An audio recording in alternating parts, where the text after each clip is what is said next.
হচ্ছে চট্টগ্রাম পূর্ব নাসিরাবাদ টেকনিক্যালের আগে আপনার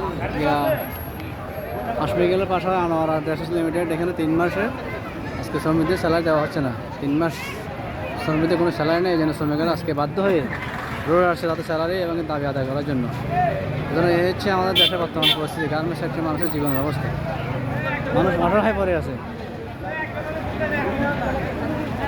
ভাই কী সমস্যা হয়েছে ভাই? এখানে কী হয়েছে? কী সমস্যা হয়েছে?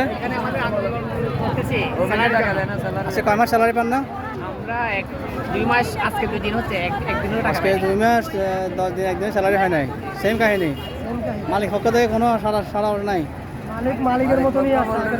ডিসেম্বর মাসের টাকা এই হাতে দিবে। ডিসেম্বর মাসের টাকা মানে আমাদের আজকে কিছু হাফ ঢুকে গেছে, বাকি হাফ 10 তারিখের ভিতরে দিয়ে দিবে। হ্যাঁ, কমপ্লিট করে দেয় সামনে মাসে জানুয়ারি মাসের বেতন ডিসেম্বরের 27 তারিখে দিবে। ঠিক আছে ভাই, হ্যাঁ থ্যাংক ইউ। দর্শক আপনারা যা দেখলেন বর্তমানে এই হচ্ছে এই পরিস্থিতি। এখানে আনোয়ারা ড্রেসেস লিমিটেড দেখুন ফ্যাক্টরিটা, যে Anwara dresses limited, Anwara dress mark. এটা হচ্ছে নাসিরাবাদ এবং হাসমিকেল এরিয়া। এখানে 3 মাস শ্রমিকদের স্যালারি দেওয়া হয় নাই। আমি আরেকটু করে দেখাচ্ছি আপনাদেরকে। 3 মাস স্যালারি দেওয়া হয় না এখানে শ্রমিকদের।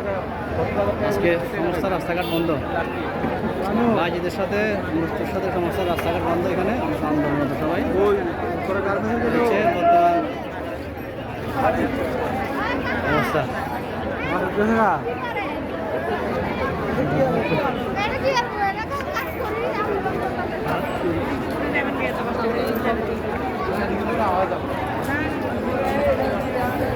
এই হচ্ছে বর্তমান বাংলাদেশে আমাদের চট্টগ্রাম গার্মেন্টস সেক্টরের অবস্থা, বাংলাদেশের গার্মেন্টস সেক্টরের অবস্থা। আমি প্রশাসনের দৃষ্টি আকর্ষণ করতেছি, প্রশাসন বিকেএম সরকারি যারা আছেন দ্রুত শ্রমিকদের বেতনের ব্যবস্থা করে দিন, যাতে দ্রুত ওরা সব বেতনটা পেয়ে যায়। বেতনটা দিয়ে দেয়, সরকারের কাছে অনুরোধ করছি।